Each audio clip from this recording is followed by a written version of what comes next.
I mean, I don't know if this sounds like crazy, but like I was like built for the temperament of a hip hop artist. Like I don't care. Like at that time, like time was not an issue. Like I could stay up all night if I needed to, because this is what like Snoop. He's his own person. Like his own, he's like this aura. He's this incredible artist, person, creative, but he's also like a dude that needs his fucking space. So you have to know the temperament of the artist and know the person that you're filming with. I think that goes across the board. It doesn't matter. But like, I just knew how to be around him, I guess. You know what I mean? And he and I got very comfortable in the room with each other, because I would have to be the first face that he'd see outside of like, you know, in the hotel room, the first person outside of his own team that he needed to see was me, because I was the guy putting the mic on him and I was the one who's going to start filming for the day. So I had to build a rapport with him, and I had to be understanding of like when he needed me to turn the camera off and just move away. And we kind of got going almost immediately. And again, I showed up to his apartment. He's like, "Where's Vice?" And I was like, "I'm Vice." Vice style, he's baby. like, "Oh, Nick." He's like, "Nick, you're Nick from Vice?" And Nick. So, and then, you know, as we progressed, I got Slick Nick as my nickname, which is Slick good, Nick. because other guys got Little Big Head was the director, I think. He managed, and Will, you know, at the time had like amazing hair, but he called him Manson because he looked like, I guess, not Marilyn Manson, the serial killer, Charles Manson. So he got Manson, Little Big Head, and I got Slick Nick. So I was happy with Slick Nick. I'll take Slick Nick. You won. Yeah, and yeah, man. So, you know, I think I was just like, I just was very comfortable with this like off the cuff documentary shooting. Like I was ready to go whenever. My bags were ready to go. My camera was built and ready to go.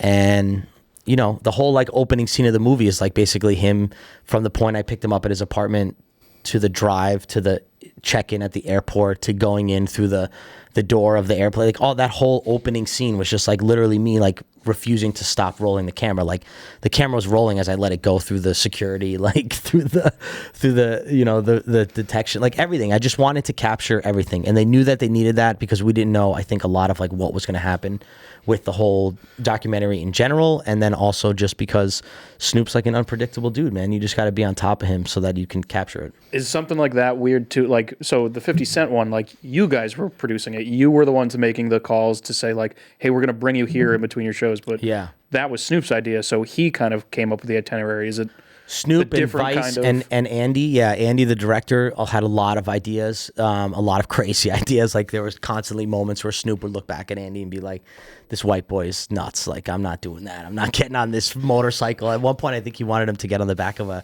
dirt bike with one of the Rasta guys to get to the weed grow up at the top of the farm. And he was like, no, I'm like, not going on the back of this bike. Like, put me in the car. We'll go in where's the the car. Cadillac? Yeah. You know what I mean? So there was a lot of like crazy stuff that he wanted him to do. And I think Snoop, I know he really appreciated us as a crew, you know, because I know like after the fact, you know, one of the sort of like best surreal moments for me was when we did like the initial like screening at Vice. We had just sort of cut the first, let's say maybe like rough cut, which is like, we had like maybe like 3 different like 45-minute like pieces, give or take, broken up to try to like start building it more. But we brought him and his team in to see it. And we just had sort of like strung out sort of a highlight reel of like the 3 segments, and he watched down a bunch of it. And then at the end, I like went up to him and I was like, now do you see why I was like following you? Like why I was always around? And he's like, he gave me a hug. He's like, you did a great job. So that was just really satisfying to know that he realized like why we were constantly filming, because we needed to get just all of this stuff. Were there any kind of weird like serendipitous thing? Like I'm sure he was on Cribs. Like did you happen to do like his episode, anything weird like that? Like no. I mean, we he's got to know what that kind of document like. What it was going into. No, he knows everything. I mean, he knows when, you know, he's been in the game for so long. Like for him, it was like just a regular, you know, it was just a regular shoot day. He just was going through a very particular moment in time for him. I mean, think about Snoop as an artist. Like he was, you know, he was a pimp at one time. He's a football coach another time. He's a Snoop Dogg the rapper. He's Snoop Lion the reggae artist now. He's always kind of in these transitional, like baking as an cookies artist. with Martha Stewart. Right, baking cookies with Martha Stewart. I mean, Snoop can do it all. Like, and he's universal, and everybody knows Snoop and loves him. So I was, as a hip hop fan, just ecstatic to be around like a legendary dude like this. And like now I have to establish a relationship with him so we can film a good documentary. And then on top of that, I'm, just trying to make sure that, we have everything that we need, and I'm keeping track of footage. Like, there's the work part of it too. You know what I mean? It's, yeah, that's like a 24-hour job. Like, it is. And I think, and again, you're miking them, you're shooting them, you're downloading the footage all day, dude. Everything, front to back. We're such small crews. There's no DIT. There's no. There's nothing. There's a producer that's worried about who's local, who would take, who was from Vice but was from Jamaica and knew everybody to bring us around. We got connected with the Marleys. We got connected with this family, that family. So we were going in places in Jamaica that, like, if I told people, like, when I run into like anyone who's from Jamaica now and I tell them like, oh, I was in, Tivoli Gardens and I was in, some of these neighborhoods, they're like, what? And I'm like, yeah, I was with Snoop Dogg, but I was there. Like, yeah, we got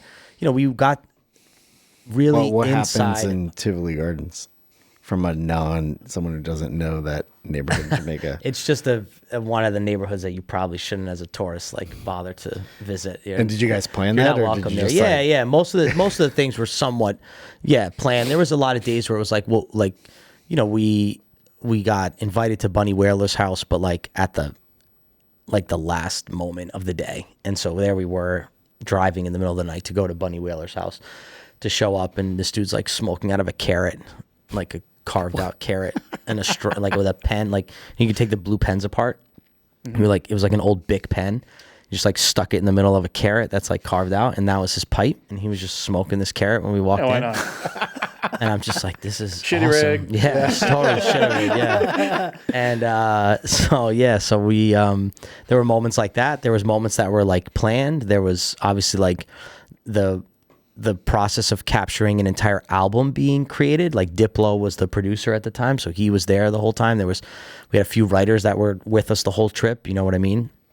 And so having all of these people, around the process, you're also trying to capture the music process, what I was trying to say.